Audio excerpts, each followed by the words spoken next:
the goal with this activity is to really loosen up your entire body and teach yourself to move with a whole lot less tension. Here's what you're going to do. You're going to line your side, and you want your legs lying on top of one another. Your arms can be just relaxed comfortably right here out in front of you. You want to be very lazy with this one. You're going to let your whole body just kind of sink and chill in the ground. And what I want you to think about with this is you're not going to shift your hips, but what you want to do is you want to think about turning your pelvis, and you can use kind of your zipper as the marker. You're going to roll the zipper slowly up towards the ceiling and then back. And it's just a very slow, easy roll. You're not going to feel much going on. You shouldn't feel like any stretching or anything like that.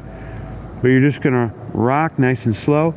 Lips will be closed, difficult for your boy, and you're going to nasal breathe throughout, just like this.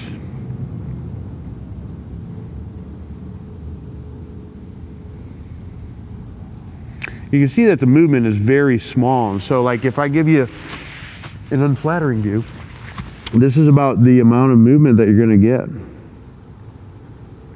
And I'm really thinking like my pelvis is what's doing the move. It's not a shift. It's the pelvis doing the turning back and forth. Should feel very little effort, about a 1 to 2 out of 10 on the effort scale. And that's how it's done. Give it a shot.